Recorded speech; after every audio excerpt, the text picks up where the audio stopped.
Hey guys, my name's Daryl Sheether and welcome to this week's edition of Project TJ. So this week, switchgear for our electrical accessories. Generally when we do this stuff, and I've done it myself over the years with different vehicles, you add accessories willy-nilly and you end up with spaghetti behind the dash of wiring, different types of switches in different places where you're trying to fit them, you're drilling into dashes, and it's just a dog's breakfast. So with this, I'd originally, in planning Project TJ, I'd always thought I'd go with the switch unit for the Alpine head unit that I have, and unfortunately, as I've already said, that's not available to me in this country with the European head unit that I'm using. So I've been looking around and ended up with an Spod unit. Now the Spod unit, it's an awesome piece of kit. There's a few of these types of things on the market now. There's some cheaper versions that will probably do what this does, but they don't integrate as well into the Jeep, and it's the integration that's won me over. This bolts the brains of the unit bolts to the firewall, and from that you've got a positive and negative, the positive fused, and that goes to the battery of the vehicle. Inside of this,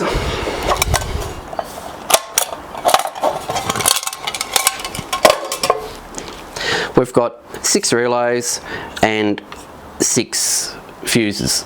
And those fuses can be anything up to 30 amps to suit whatever you're connecting to it.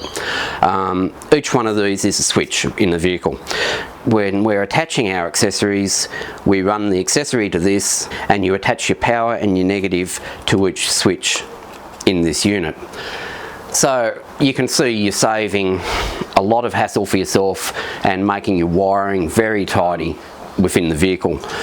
If you attach stuff like a fridge, that runs overnight when you go camping, the trouble with attaching fridges to your main battery is that they'll drain that down to a level where your vehicle won't start in the morning. With this, it senses that, oh, I don't have enough power to start the vehicle, and it will shut the fridge down. You probably should be running a dual battery system if you're running a fridge and leaving it overnight or the like, but things happen. So don't say I haven't done that before, but anyway, things happen. This will stop that. So that's the brain of the unit. Within the vehicle, we've got a loom that runs from that brain to our switch unit. The switch unit has 6 switches, so you've only got 1 click for each switch. That runs by loom back down to the brain, and this switch unit fits into this trim piece that replaces the trim piece on the top of the windscreen frame. So it's very integrated within the vehicle. Spod now do a digital version of this with a small LED screen that you can put anywhere. My problem is you're starting to end up with screens everywhere instead of switches everywhere, and I like the fact that this is in a position that I've got nothing else in the vehicle. They're analog switches which suit the Jeep in some respects, and it's a cleaner look. Because as I've said before, I'm not really after that fighter pilot look, but as things are going, we are ending up with more switches. Anyway, the best laid plans. Today we'll just be fitting that, the Spod unit, and from then on we'll be planning what electrical accessories we're doing in the Jeep. But that's for a later episode. So with installation of this, we've got to drill one 1-inch hole through the firewall. Let's fit this. So first off, we'll fold these back, and then this center piece that we're taking out just clicks off. Now to supply 4 of these clips, and these clips go into these 4 slots. So just hook the bottom over,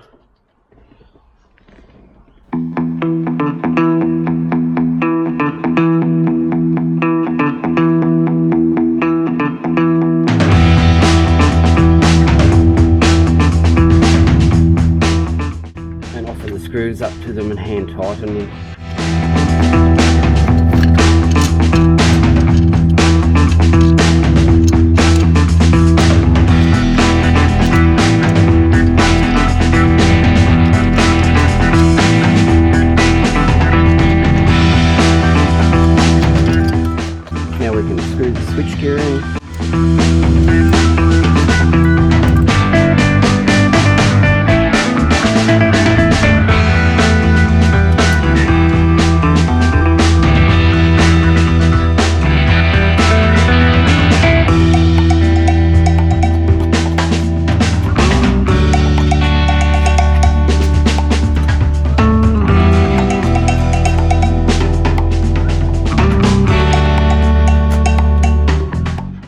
centre that now.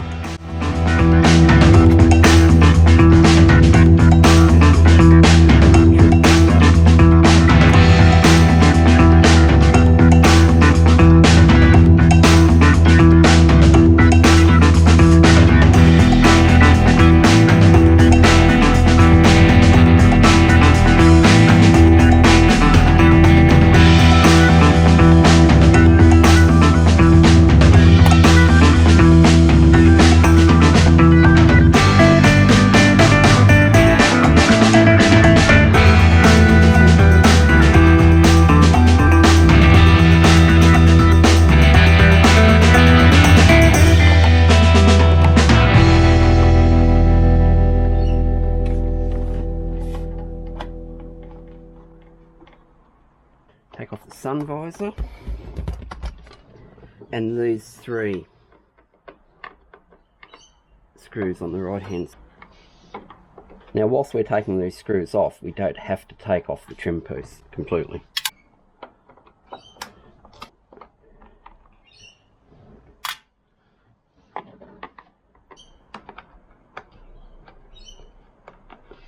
So we can pull that away from the windscreen frame and snake our wire.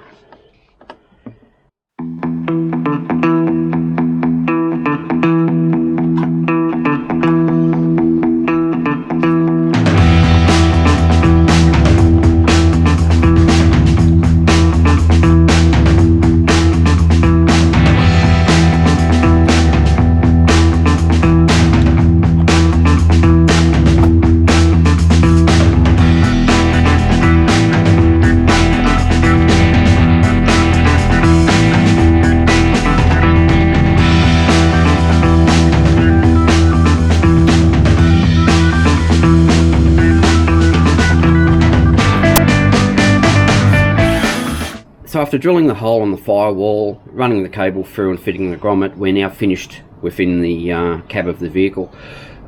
I just wanted to run through why I've put the loom coming out here on the firewall and not exactly where they suggest in the instructions.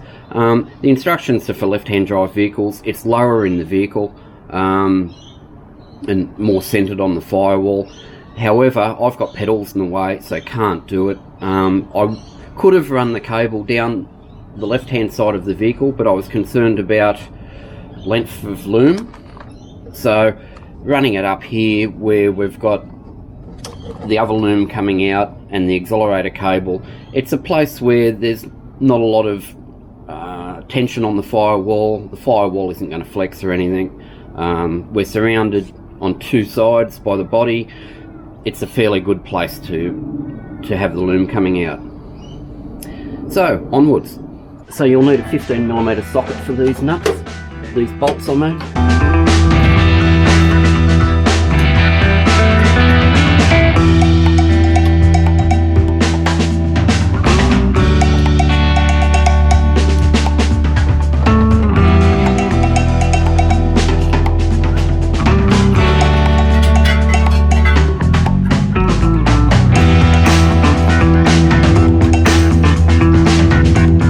So I've had to alter the bracket a little bit. I have some air conditioning hoses that come in here on each side. Luckily, we've got some bracing here, so it shouldn't affect the structural integrity of it, and the unit is very light.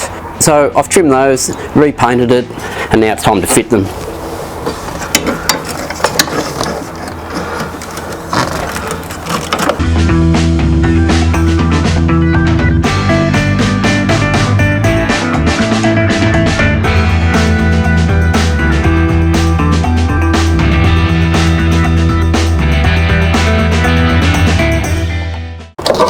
Now before we bolt the unit down, we'll plug in the switch gear from the inside.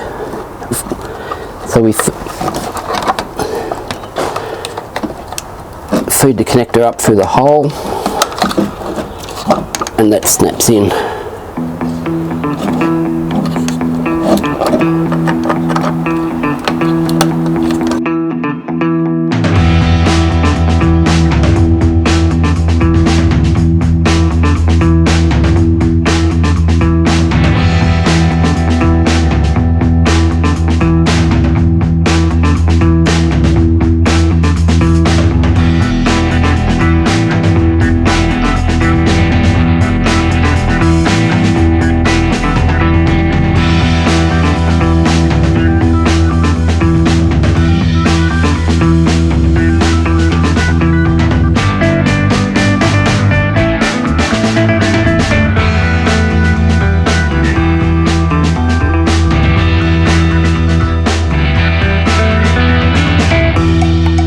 had to reroute the battery wires ever so slightly to suit the right hand drive version.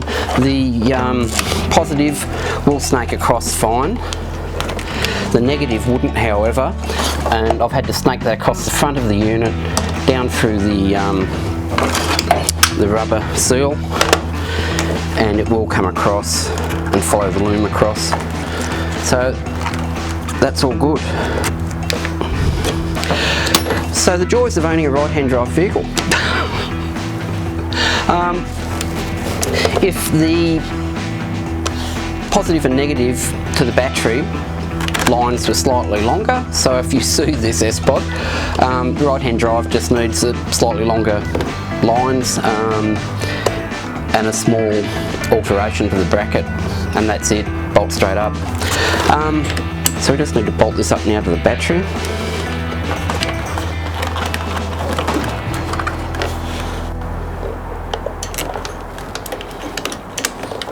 And the negative.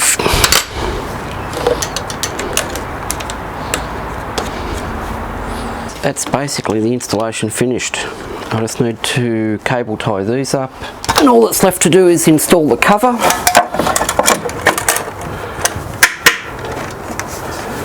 And it's job done. So after connecting everything up, the inside's all buttoned up again. And I think we just turn it on and see if our switches work. Yes, they do. As I said, we've got nothing connected to these things yet, and we will change the switches to something that's engraved with whatever it is. But we're all ready now to wire up stuff. We've been driving around, singing songs way too loud because we wanna. Picking up all our friends, fill up the car till it bends because we wanna. Yeah, we just wanna have fun. The trunk's full of wine. We're gonna stay up, have the time of our lives. The night is young, don't need anybody else. So that's the install of the Spod completed. As time goes on, we will be fitting an ARB compressor, an ARB front and rear locker. So there's 3 of the switches gone already. The good thing is, however, is that Spod do a loom from the Spod unit to the locker solenoids. So that makes installation of those a whole lot simpler too. So thanks for watching, guys. Don't forget to like and subscribe to the channel. I hope you're getting something out of it. Link below if you'd like a t-shirt or something, and we'll see you next time. Bye now.